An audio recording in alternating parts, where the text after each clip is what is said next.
Okay, Shalom Akim, Kahalayim La Yahaba Shem Yahshaba Shem Kakudash, and double honors to great and apostles, Yahara Tazar. They also find this video edifying and, of course, exhorting, and also Thali Yahshua for the strength for them to make this video. So, this is the part 3 to the other videos that I made, the Jonathan, Faith at the Edge, because that's reference to 1 Samuel 14, which was an example of how Jonathan has showed faith, in himself, taking a risk, really twice, that he was subject to death. First in the hand of the Philistines, and second by the hand of Saul, his father. So that was an example of faith, which I talked on in the previous video. But this one's the part 3 now, which I said in the previous one that I would mention. I'll read into 2 Maccabees 6. So Yaratazar 2 Maccabees 6 will be another example of a man showing faith at the very edge, man. When you're at the very edge of, how can I say this? At the edge of pain, that's one thing. Some may call it the breaking point. For some individuals, the make or break moment. So that's what I mean by faith at the edge, man. That's typically the pinnacle of pain or pinnacle of endurance that's required there. So we got to pray for that spirit of strength in order to be able to endure whatever persecution once more that we need to endure through in these times to come. When Esau comes down like a flood. But anyways, let's start off with actually before I read the account, because really this little video series, from part 1 to 3 is just about faith ultimately. So Hebrews 11 and 1, I'm going to read verse 1 and verse 6, which are the key verses here. So Hebrews 11 and 1, now faith is the substance of things hoped for, the evidence of things not seen. So when you actually go into it, it says now faith is the substance. You can see substance as the strength of something. The strength of things hoped for. When you hope for something, that means you see something in expectation. So in other words, you can see it as the strength, faith being the strength of things that is expected. And do we not expect the kingdom? Do we not expect, of course, Yaharatazar, that we are those men to be delivered by Yahushua? So that's why we're regarded as prisoners of hope as well in the scriptures. So it says, now faith is the substance, again, the strength of things hoped for. So the strength of things expected, man. Those righteous things of the kingdom, that's what we expect as long as we keep doing the role of serving Yahushua. Then Yaharatazar, that will be one of those men to receive that salvation. That strangeness of salvation as referred to in Wisdom of Solomon chapter 5, man. Because the thing is, the strangeness of his salvation is referring to chariots delivering brothers, the servants of Yahushua, into those so-called spaceships, UFOs, unidentified flying objects, or UAPs, unidentified anomalous phenomenon. So let's continue on. So that was verse 1, Hebrews 11 and 1. Now faith is the substance of things hoped for, the evidence of things not seen. So it says the evidence of things not seen. You have faith in things that are not seen. We have faith that, of course, the angels are surrounding us. That's the hedge of which is protecting us, sent by Yahweh Shem Yahushai, to fortify our minds and fortify our spirits as well, to strengthen us to keep enduring, man. Every time we pray, then we get fortification through the Spirit. So verse 6, but without faith it is impossible to please him, for he that cometh to the Most High must believe that he is. And that's literally the name of Yahweh. Yahweh means he is, or he exists, or he is to be. So he is literally the meaning of his name. So it says, verse 6 again, Hebrews 11 and 6, but without faith it is impossible to please him.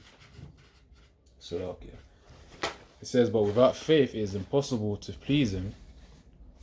For he that cometh to the Most High must believe that he is, and that he is a reward of them that diligently seek him.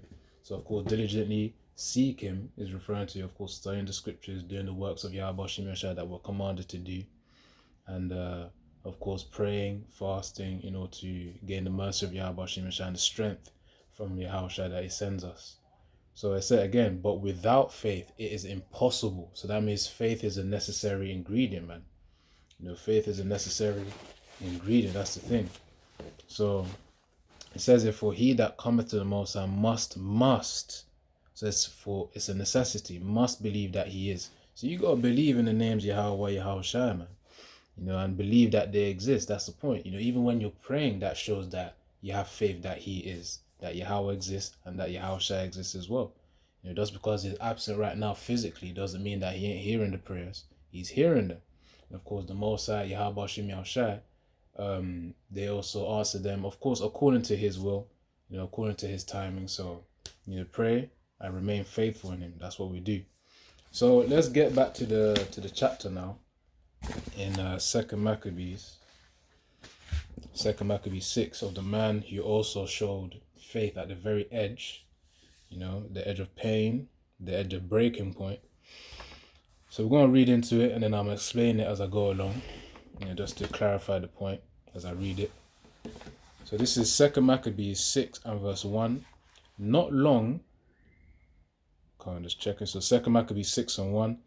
Not long after this, the king sent an old man of Athens to compel the Jews to depart from the laws of their fathers and not to live after the laws of the Most High. So they were trying to get, this old man, from Athens, an Israelite, to basically sell out, so that he can have other Jakes to lose their integrity in the laws of Yahweh Shem Yahushua. So verse 2, and to pollute also the temple in Jerusalem, and to call it the temple of Jupiter, Olympius, and that in Gerizim of Jupiter, the defender of strangers, as they did desire that dwelt in the place. So this is if I can say this, the idolification. I don't even think that's even a word, but the idolification, meaning that the conversion of the temple of Yashar of Israelites into the conversion of into idols essentially, because that's why I mentioned Jupiter here, the temple of Jupiter Olympus, so to the gods of the Greeks, man. So it says, and that Gerizim of Jupiter, the defender of strangers, as they did desire that dwelt in the place. Verse 3, the coming in of this mischief was sore and grievous to the people. So this was a very painful thing for Israelites to go through, man. The fact that they said they wanted them to forsake their laws, which is the commandments of Yahweh Shem Yahushua, and secondly, it was to destroy their temple. That's what it was. So verse 3, the coming in of this mischief was sore and grievous. It was painful to the Israelites, to the people. For the temple was filled with riot and reveling by the Gentiles, who dallied with harlots and had to do with women within the circuit of the holy places, and besides that brought in things that were not lawful. So of course they completely, these Edomites, these Greeks, completely defiled the temple, man. Heathens did it, so let's see, verse 5. Actually, verse 4 again. For the temple was filled with riot and reveling by the Gentiles, who dallied with harlots and had to do with women within the circle of the holy places, and besides that, brought in things that were not lawful. So again, corruption of the temple. Verse 5, the altar was filled with profane things which the law forbiddeth. Neither was it lawful for a man to keep Sabbath days or ancient feasts, or to profess himself at all to be a Jew.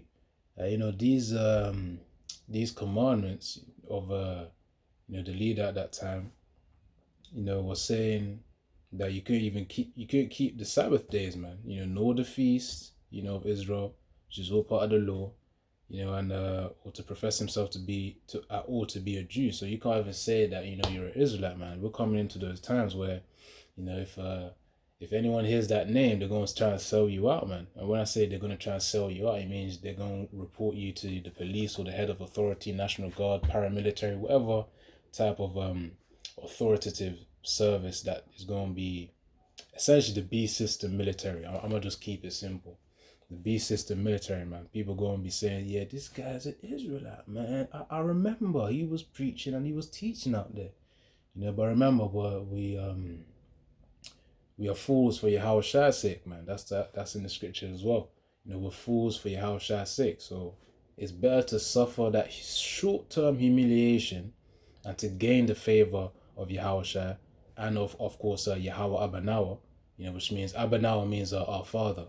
So to gain the favor of Yahweh Ba'ashim Yahushua is better to suffer humiliation short-term than to, of course, forsake the favor, the grace of Yahweh Ba'ashim Yahushua. So let's read on.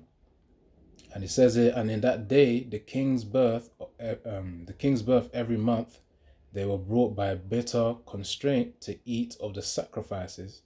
When the feast of Bacchus, an idol's feast, was kept, the Jews were compelled to go in procession to Bacchus carrying ivy. So these were the customs back in the day. Certain festivals that had to be done. The same way you got certain festivals like Christmas, Easter, all these customs, right now. Now, of course, these are things of which, we're not forced to partake in them, but the society, that vibration is always there, whenever that season comes by. Now, of course, that's because we live in Esau Edom, and he always pushes out that nonsense anyways. But nevertheless, it's coming to the time where those who don't worship the beast, they're going to be killed or they're going to be cast into a prison somewhere, man. So we got to get ready to suffer that persecution, to suffer that, to suffer the pain. That's really what it is. So verse 8 actually. So 2 Maccabees 6, verse 8. Moreover, there went out a decree, so an announcement to the neighbor cities of the heathen by the suggestion of Ptolemy against the Jews, that they should observe the same fashions and be partakers of their sacrifices. See, so they were trying to. That's like forcing Israelites of today, right now, who are consciously aware of the fact that they're Israelites, to partake in Christmas, Easter, and all this nonsense, Thanksgiving, and all these other festivals or celebrations of the heathen. That's what I'm comparing it with, compared to back in the day when Ptolemy, as it says here, was in rulership. So it says they should observe the same fashions and be partakers of their sacrifices. So verse 9, and whoso would not conform themselves to the manner of the Gentiles should be put to death. Then might a man have seen the present misery. You see? So of course that even reminds me of the scripture, Revelation, where it says those who don't worship the beast, they're gonna be killed, man. And we gotta get ready for that. If it be so that we get killed, then we get killed, man. If it be so that we're a pilgrim, up to the very end, then, Most High's will be done. Either way, the Most High has a path for every brother, man. Every brother in this truth. Let's see. Hold on.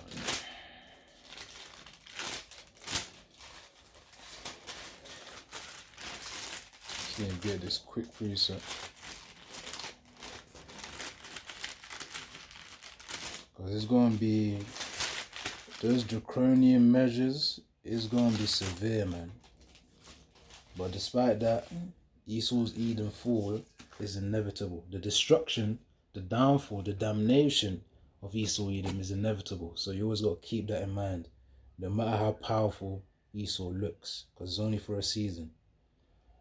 Right, so it says here, hold on, just bear with me.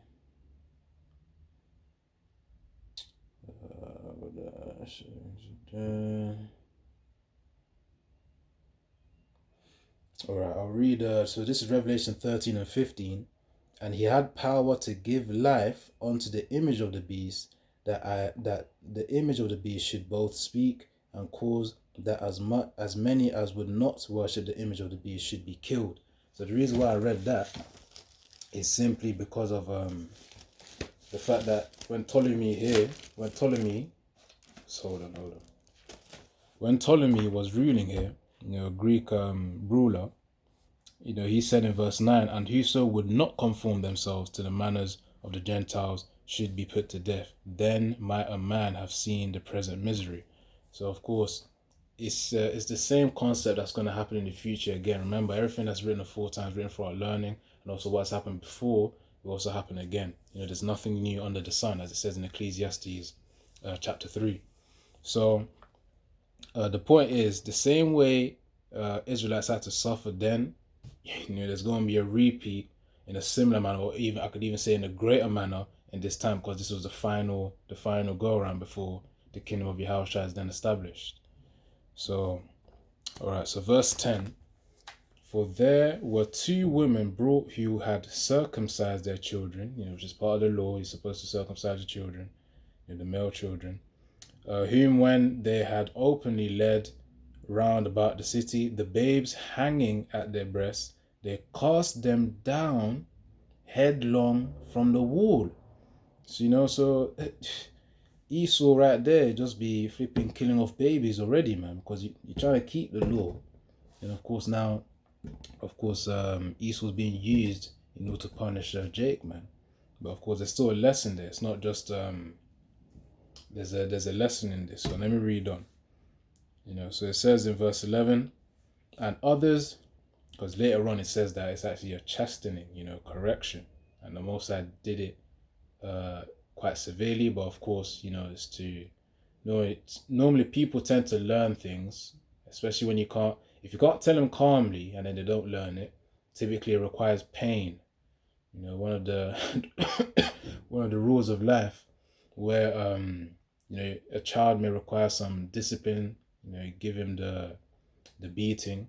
Of course, those of us who have grown up like that, Israelites specifically, especially. I think northern tribes still discipline their children in a harsh manner as well, but especially southern tribe, that I can definitely talk for, especially Nigerians, man.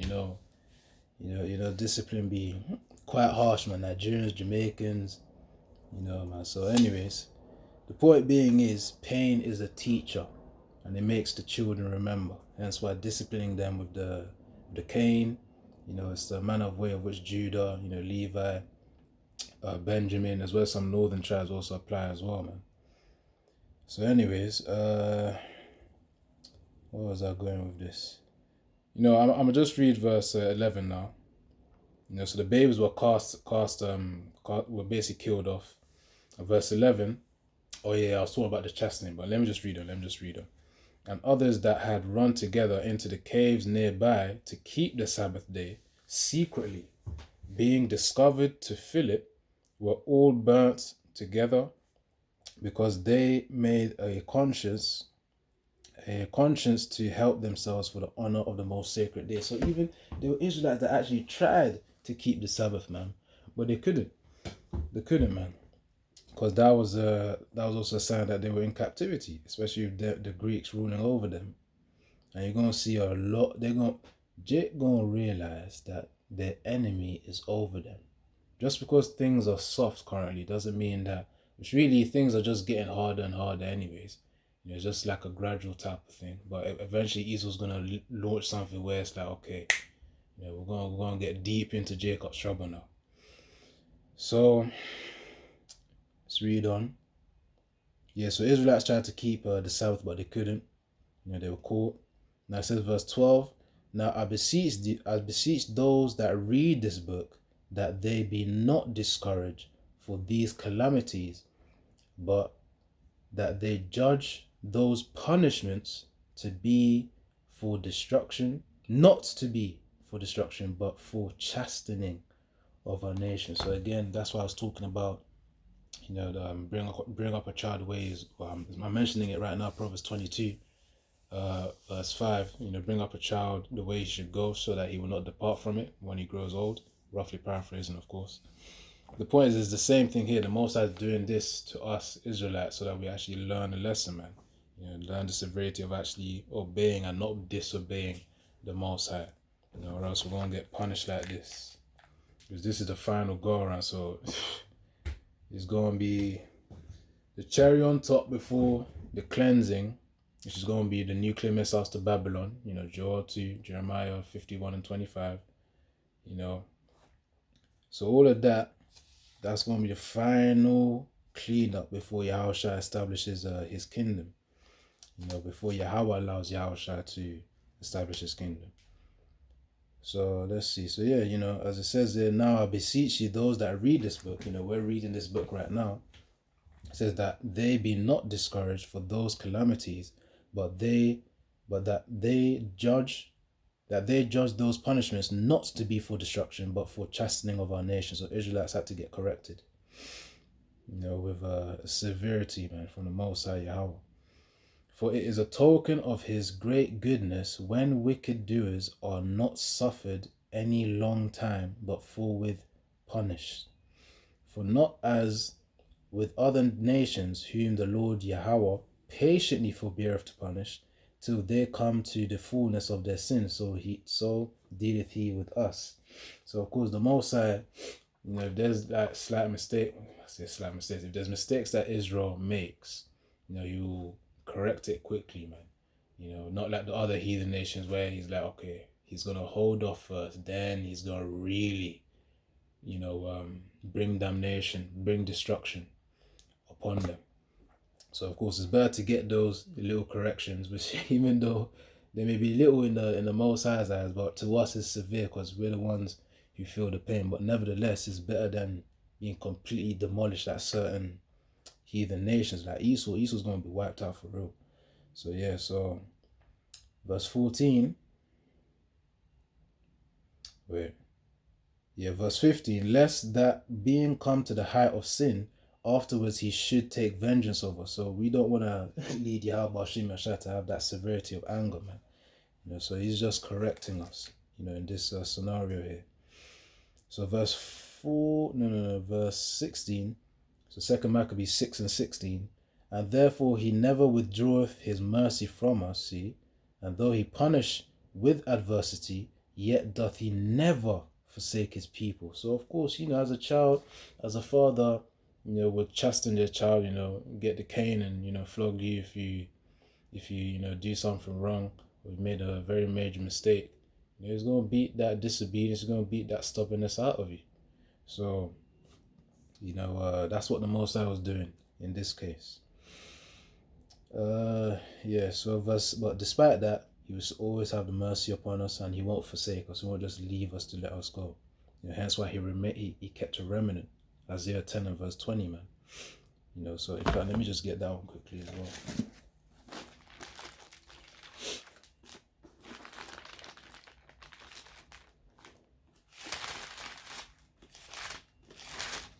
Isaiah chapter 10 and verse 20.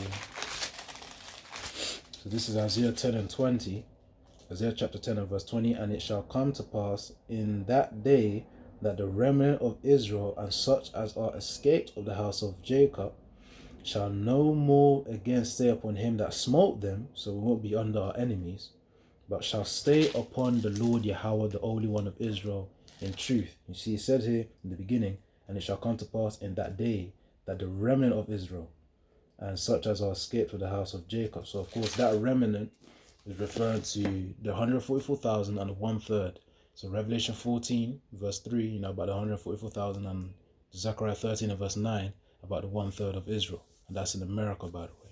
That's going to be saved. Alright, so let's see. Alright, so verse 17. Verse 17. But let this that we have spoken. And the reason why I brought out that precept, Isaiah 10 and verse 20, is because it's through the remnant. That's how Israel's then going to be reborn, and then they'll flourish into a very, very, very, very, very big nation, man, in terms of numbers. Sand of the sea. All right, verse 17, 2 Maccabees 6 and 17. But let this that we have spoken be for a warning unto us, and now will we come to the declaring of the matter in few words. Eleazar, one of the principal scribes, an aged man and of a well-favored countenance, was constrained to open his mouth and to eat swine's flesh. So they forced Eleazar, a respected man, to eat pork, man. Imagine a person holding another person down to eat a food that you don't want to eat, that you're not supposed to eat, that you're not allowed to eat. So he was out of his power, man. And this was an old man, by the way. I'm gonna show you because later on it says he was 90 years old. Anyways, verse 19. But he choosing rather to die gloriously than to live stained with such an abomination, spit it forth, and came of his own accord to the torment. So he spat out that pork, man. He spat out that swine's flesh. With swine, pork, because it's interchangeable. It both refers to pig meat, which that is not supposed to be eaten, man. Even if you search up experiments on pigs, there's this guy. He had a farm many years back. He showed us a little experiment. Showed when I say us, I'm talking about the viewers on YouTube. Why pork shouldn't be eaten, why pigs shouldn't be eaten, because they eat dead meat, man. Raw, rotten fish. They eat that. They like that stuff. They even said they even roll around in it because that's how much they like it sometimes. So when I say sometimes, I'm talking about sometimes they may roll around in it. Point being is not to eat pork, and it's not supposed. It's in our law not to eat pork as well. So verse 19, but he choosing rather to die gloriously than live stained with such an abomination, spit it forth, and came of his own accord to the torment, as it behooved them to come that are resolute to stand out against such things as are not lawful, for love of life to be tasted. So again, you see, it's not lawful to eat swine. Verse 21, but they that had the charge of that wicked feast, the ones in rulership, for the old acquaintance they had with the man, taking him aside, besought him to bring flesh of his own provision, such as was lawful for him to use, and make as if he did eat of the flesh taken from the sacrifice commanded by the king. So of course, because of the status, the reputation of Eleazar, they said, okay, bring your own meat and just pretend that you're eating the pork. Which of course that will make him a hypocrite, man. And of course he wouldn't be able to live with himself because the spirit's going to start judging him, and demons, and he won't be able to live and think clearly, man, because he'll be judged. And he knew this. So it says in verse 22, that in so doing he might be delivered from death, and for the old friendship with them, and find favor. But he began to consider discreetly, within himself, and as became his age, and the excellency of his ancient years, and the honor of his grey head, whereunto he was come, and his most honest education from a child, or rather the holy law made and given by the Most High. Therefore he answered accordingly, and willed them straightways to send him to the grave. So he pretty much told them, I'd rather die than to pretend to eat pork. So that's what he said there. Verse 24, for it becometh not our age, said he, in any wise to disassemble, whereby many young persons might think that Eleazar, being 80 years old and 10, were now gone to strange religion. A score means 20. 80 means 20 times 4, which is I think that's 80, and yeah, that's 80. So then, and 10, it says that's plus 10, which means 80 plus 10, that's 90. So Eleazar was 90 years old, and of course he had that reverence, man, of his old age and status and reputation and whatnot. So from verse 24, he wants to actually be an example for the young people, man, to not sell out for Esau. So verse 25, and so they, through mine hypocrisy and desire to live a little time and a moment longer, should be deceived by me, and I get a stain to mine old age and make it abominable. So of course he knew he wouldn't be able to live with himself. That would be a flipping hard stain, a hard spiritual stain, man, upon him. So he was like, nah, man, he ain't going to be a hypocrite. He's going to maintain his integrity. He's going to maintain his faith at the edge, as I named the video. So for the present time I should be delivered from the punishment of men, yet should I not escape, and yet should I not escape the hand of the Almighty, neither alive nor dead. Wherefore now manfully changing this life, I will show myself such an one as mine age requireth. So he's going to be a good example for the young men. That's what he's saying. Verse 28, and leave a notable example to such as be young, to die willingly and courageously for the honorable and holy laws.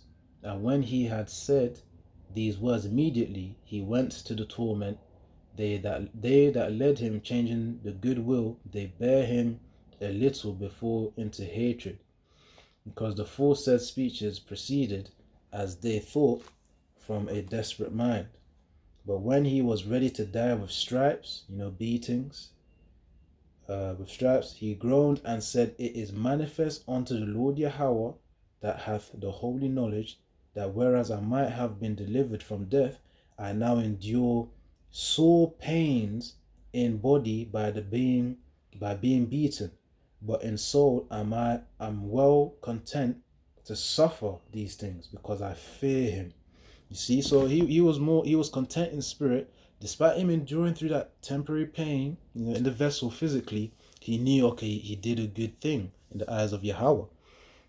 That's why I said, hold on. It says, I now endure sore pains in body by being beaten, but in soul I'm well content to suffer these things, because I fear him. You see, that's why fearing Yahweh and Yahushua is key, because the fear of Yahweh, that also helps to guide your actions as well. And also not just fear, but the faith in what Yahweh Bashim Yahshua could do for you is also a reflection of your trust in them. And not just that, but also to help guide your steps too. So fear and faith in Yahweh Bashim Yahshua are key. I must be above the fear of these heathens, man. Which really they can't do nothing, because their power is temporary. Esau's power is temporary. So verse 31, and thus this man died, Eliezer died, leaving his death for an example of a noble courage and a memorial of virtue, not only unto young men, but unto all his nation. You see, so that's an example of a person who maintained faith, kept his integrity at the edge, at the edge of pain, at the edge of suffering, at the so-called breaking point. Because the Most High put that spirit upon him, Harakah Kodash, to endure it and to get through it, so that his spirit is actually content, man, so that he would gain the favor of Yahweh, Ba'ashim Yahushua. So that's the example of faith that we gotta have in these times, man. Despite Esau having pressure, we have to pray continuously, so that we're strengthened in the spirit to overcome these things, and we stand strong as these examples that I've mentioned. 2 Maccabees 6 with Eliezer. I mentioned in the previous video, Job chapter 2, with him being at the breaking point with his woman, charging him foolishly, or telling him foolishly to curse the Most High. That would have been some pressure right there. But nevertheless, he still kept his integrity. And the third one is, Jonathan, as I named the 3-part videos. Jonathan, of whom, he took the risk of going to the Philistines and killing them. And of course, I'm in faith that Yahweh will be with them, man. He still took the risk despite death, being at the forefront. The same way, all these men, Eliezer, Job, and Jonathan in 1 Samuel 14, and Job chapter 2, they faced their test, man. So in this time, we gotta suffer what we gotta go through, and of course maintain faith in Yahweh Bashim Yahshua. And how do you do that?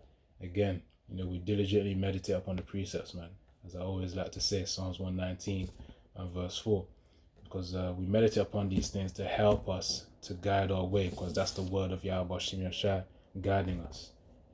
What the scriptures are, they're a guidebook for us in this life. That's the point. So that's what prudent actually means. To be prudent, because prudent is mentioned many times within Proverbs, especially. To be prudent, when you read the definition, it means to have care or thought for the future, which means you have foresight. So for us, you have foresight for the MOTB that's going to come. We have to do all things that we can, so that Yahweh Shai bestows the spirit upon us and strengthens us to reject that mark of the beast and suffer whatever we need to do, whether it be death, torture, whatever we need to go through, to reject it. And if we die, so be it. That's the mentality. So that's it, Akim. We're going to wrap it up there. Yaratazar, that you were encouraged, exhorted by this video to maintain faith, strengthen your faith, and maintain that mentality, man. It's a mindset of to have faith is also a mindset as well. to have trust in Yahweh Hashem Yahushua in prayer. Of course, you walk in it as well, having that godly confidence. So I'm gonna leave it there. Shalom, Yahweh Hashem Yahushua Barakatah. Once more, double honors to the great Muslim apostles as well. And Kah Halalim La Yahweh Hashem Yahushua Bashan Hakudash. Aman. So yeah, Shalom.